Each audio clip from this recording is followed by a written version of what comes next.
Hi there! If you're new here, my name is Jules, and this is one of my dogs, Dolly. Oh, and Gus is coming to join too. Hi, buddy. He wants to get in on the fun. And I have lots of experience bringing my dogs along with me on my various adventures outdoors. This video will cover various tips and tricks to keep your dog safe and comfortable if you're adventuring beyond your backyard. I also ran everything I talk about in the video by a veterinarian and fine-tuned it based off of their advice. I decided to make this video because I know a lot of people who have dogs, especially small dogs, who want to go and do outdoor adventures but don't know where to start or are afraid to get out there. I suspect some viewers will think it's silly putting this much effort into your dog's safety. After all, there are plenty of dogs that live outdoors and are doing just fine. Ultimately, it's about knowing your dog so you can keep them safe and comfortable based on their needs. Does anyone else have a dog that does that? Like, stands just far enough away that it's hard to reach them and pet them. The first thing I'm going to talk about seems pretty obvious, but it's something you should do before you go, and that's making sure that your dog has adequate training. This might go without saying, but there are some key commands that your dog should know before you go on bigger adventures with them. It's important that your dog can consistently come when they're called, especially if you want to have them off leash.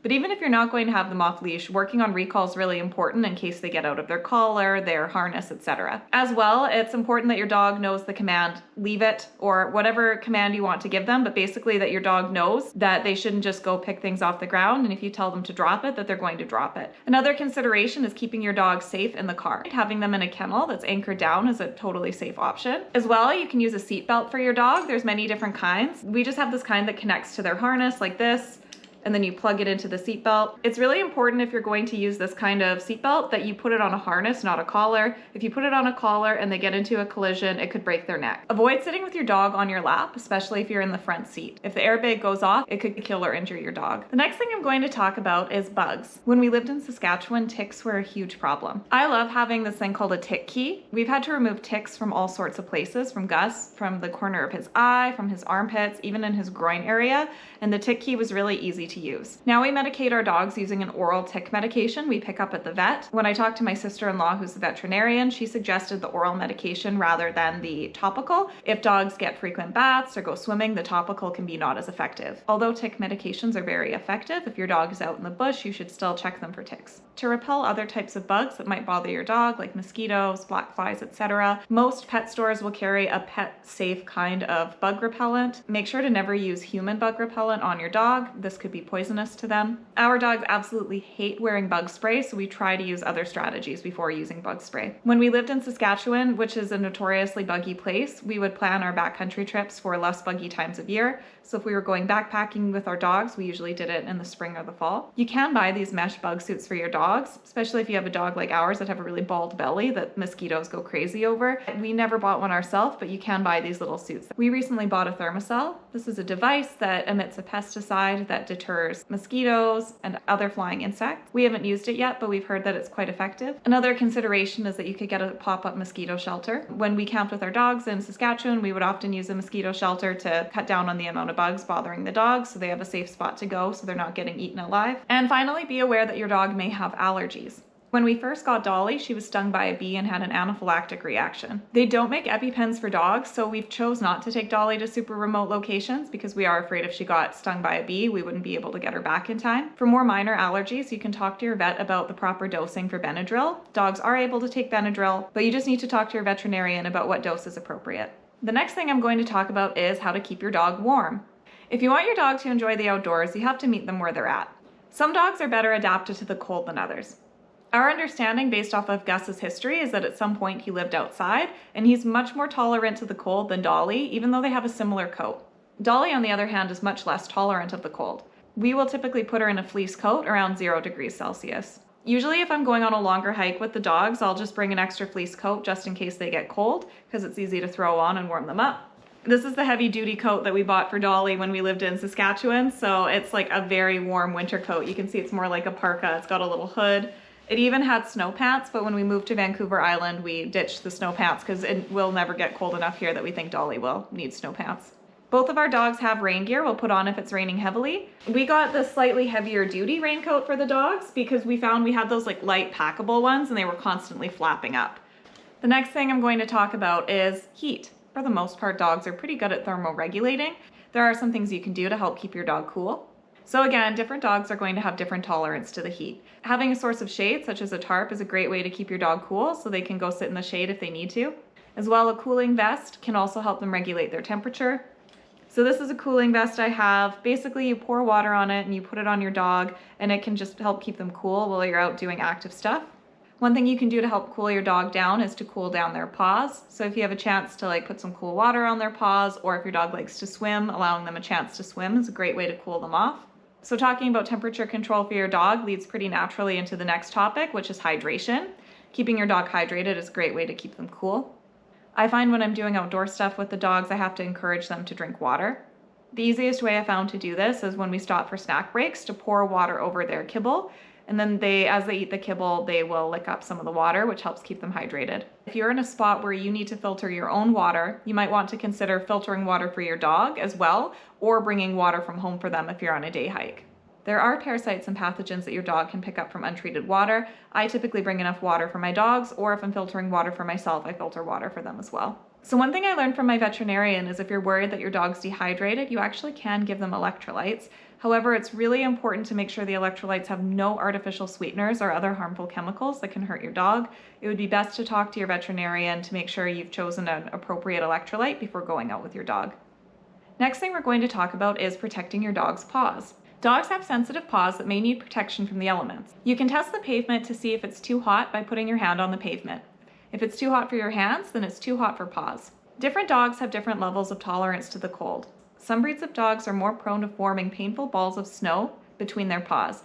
This can be very uncomfortable for them, but it's never been a problem with our dogs because our dogs have short fur. Our dogs really hate wearing boots. When we lived in a colder climate, we'd watch for their clues of when to put them in boots. Typically when they start like lifting their feet and showing signs of pain, that indicates it's cold enough they need boots on.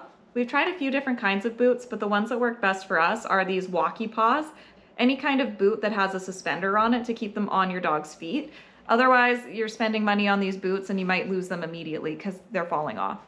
Some people who are doing longer trips with their dogs on more rugged terrain will put their dogs in booties.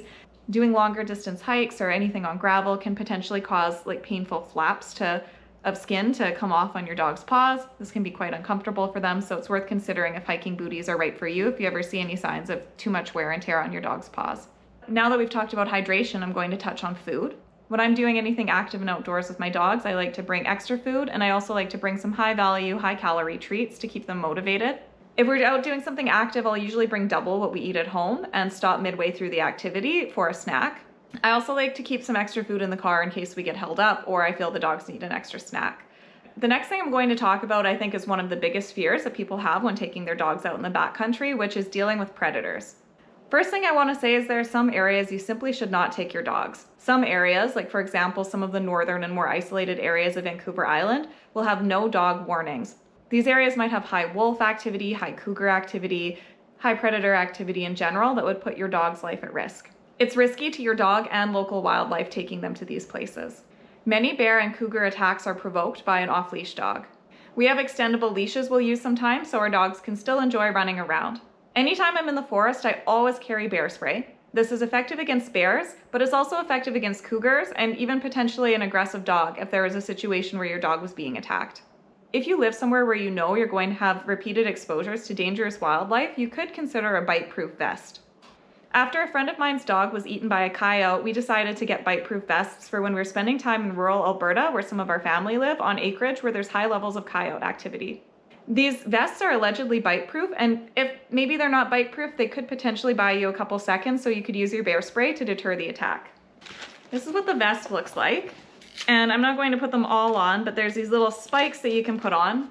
You can see that go like along the back and the side. And these they're not like super pointy. They're not going to harm like your dog or you by just poking. But if something were to bite, it would be a big deterrent. And the full coyote version that we don't have is like this big long thing that looks like a porcupine that goes along the back that potentially could deter wildlife from attacking your dog because they look like a pokey, spiky porcupine. Just pay attention to me. Stop paying attention to the camera. The next thing we're going to talk about is poison. Again, as with everything in the video, it really comes down to knowing your dog. If you have the kind of dog that gets into everything and you're going camping with them, you might want to consider putting a basket muzzle on them or keeping them on leash so you can keep a really close eye on them. If they do eat something, it's important to try and grab a sample of it, so if you need to take them to the vet later, they know what it is that your dog got into. Make sure you have the contact information for your vet and for animal poison control. The next thing I wanted to talk about is evacuation. A friend of mine has a 100-pound dog who was injured in a city park. It was really challenging for them to evacuate their dog because he's so heavy. And as you can imagine, when a dog gets injured, they could potentially get wiggly, be hard to carry. We purchased this thing called an evacuation sling. As you can see, like their legs go through here. And then you basically would be able to carry your dog like this so that you can carry them hands-free. I'd like to be able to have my hands free. So if I'm holding my dogs and hiking on potentially uneven terrain and I fall, then I risk not only injuring my dog, but injuring myself. Next thing I'm going to talk about is a first aid kit. They do sell pet-specific first aid kits. However, when I had my vet go through the pet first aid kit that I'd purchased, she found that most of these items already exist in a human first aid kit. The one key thing that she said to add to a first aid kit that wouldn't be in a human first aid kit is specifically adhesive wrap for pets. I believe it's called vet wrap, pet wrap, vet wrap. Anyway, this just sticks on their fur better.